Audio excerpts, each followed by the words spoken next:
Il n'y a pas eu beaucoup de tzadikim dans lequel. Pourquoi par exemple, Shlomo Amelech, il a fait le Sefer de Michelet? Pourquoi il a fait des machalim, des exemples, tellement d'exemples? Quel est le principe de l'exemple? Le principe de l'exemple, c'est des petits morceaux, de prendre des petits morceaux et d'essayer de prendre des notions qu'il y a dans la matière ou dans des choses et d'essayer avec ça de faire passer le message qu'on veut faire passer. Et Shlomo Amelech, il donnait, sur chaque machal qu'il donnait, il avait des milliers d'exemples. Mais sur chaque millier, il en avait encore des dizaines de milliers sur chacun. Parce que c'était un chacham, c'est-à-dire c'était quelqu'un qui était capable de couper la chokhma en petits morceaux pour s'adresser à des gens qui ont le cœur en morceaux.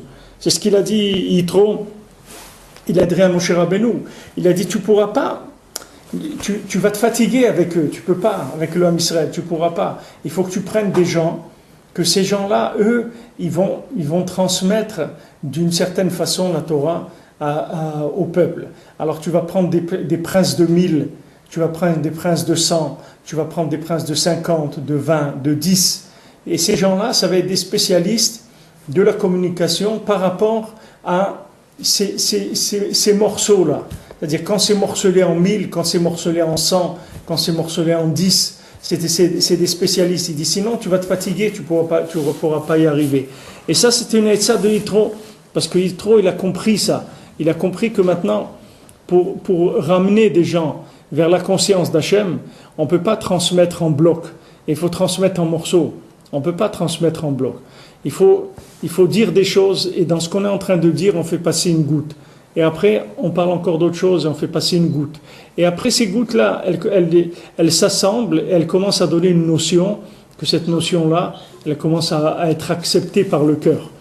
Alors nous, quand on fait une des doutes, c'est la même chose. Quand on parle avec Hachem, à chaque fois, il y a une goutte qui rentre, jusqu'à former quelque chose qui est déjà un keli, un récipient. Dès qu'il y a un récipient, on est sauvé, ça y est, après. Après, on peut avoir accès à tous les livres, à toute la chokhma, à la prière, à tout, c'est fini.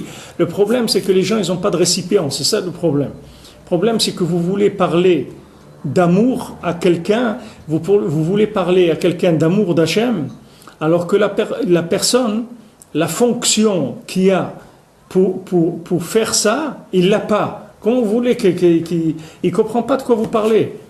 Parce que la fonction, elle est cassée. Le cœur, il est cassé en morceaux. Ça veut dire que ce sont des particules qu'il a. Il n'est pas un récipient.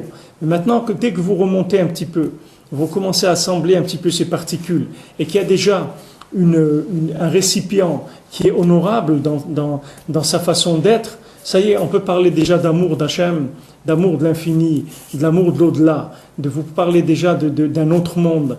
Vous voulez parler d'autre chose, ça y est, vous commencez à sortir vous sortez la tête de la boue, c'est fini, vous commencez à voir un petit peu le ciel, vous commencez un petit peu à sortir. Sinon, c'est très difficile. Alors ce qu'il leur a dit, c'est ce qu'il leur a dit Yosef à ses frères. Il leur a dit des paroles, comme on dit, Veidaber al-libam, il a parlé à leur cœur, Dvarim hamityashvim ala lev, des choses qui peuvent s'installer dans le cœur de ses frères, que c'était ses frères, mais ils avaient un problème, puisque quand il a parlé clair, il a parlé net, clair et net, il a dit, regardez, moi je suis le sadique de la génération, et tous vous devez m'écouter.